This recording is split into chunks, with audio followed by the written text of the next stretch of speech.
국내 TDF, 타깃 데이트 펀드 설정액이 7월 말 기준 20조 2,333억 원을 넘었어요. 동시에 퇴직연금 계좌에 TDF를 100%까지 담을 수 있는 길도 열렸어요. 국내 TDF 설정액이 2026년 7월 31일 기준 20조 2,333억 원을 기록했어요. 국내 TDF 시장이 이 규모를 넘은 건 이번이 처음이에요. TDF는 투자자의 예상 은퇴 시점을 목표로 잡고 생애주기에 따라 자산 비중을 자동으로 조정하는 펀드예요. 은퇴 시점이라는 목표를 정해두고 그에 맞춰 알아서 굴러가는 상품이라고 보면 돼요.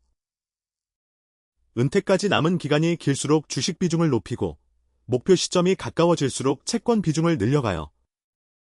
이렇게 시간에 따라 자산 비중이 조정되는 걸 글라이드 패스라고 불러요. 올해 들어서만 TDF에 3조 6,839억 원이 순증했어요. 이 금액은 지난해 연간 유입액 4조 6,268억 원의 약 80%에 해당해요. 올해 자금 유입 속도는 지난해 같은 기간보다 약 84% 빨라졌어요. 이 흐름이 이어지면 올해 역대 최대 유입 기록을 새로 쓸 수도 있어요.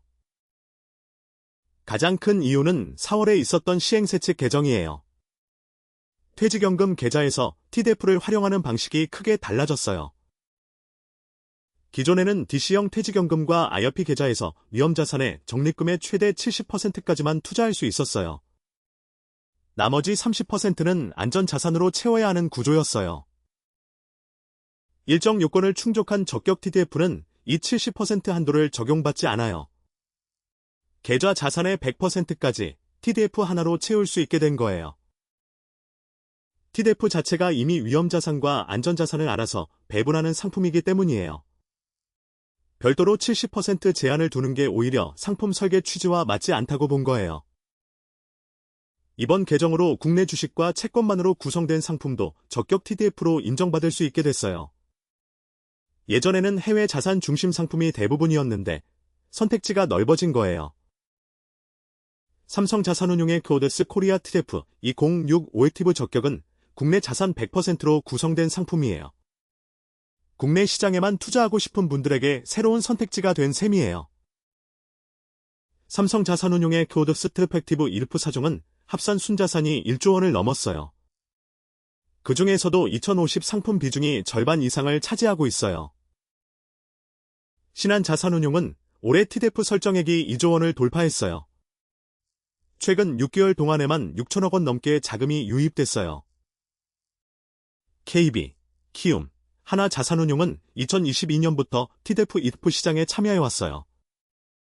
미래에셋 자산운용과 한국투자신탁운용도 지난해부터 이 시장에 합류했어요. TDF 상품명에는 은퇴 예정 연도, 즉 빈티지가 붙어 있어요.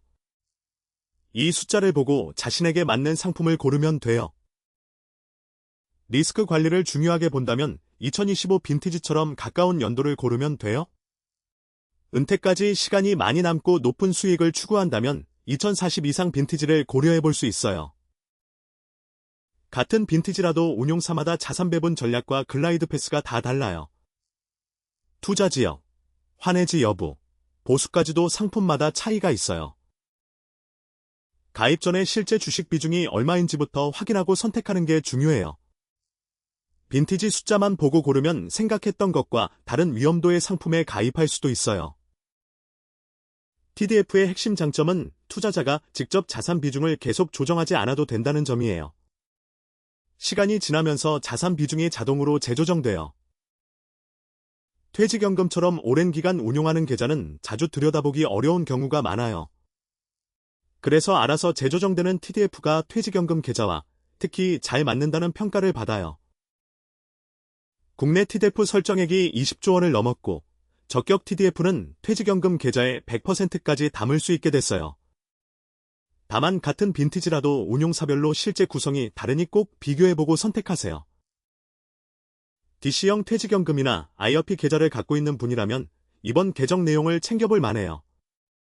TDF 시장이 계속 커지는 만큼 새로운 소식이 나오면 다시 정리해드릴게요.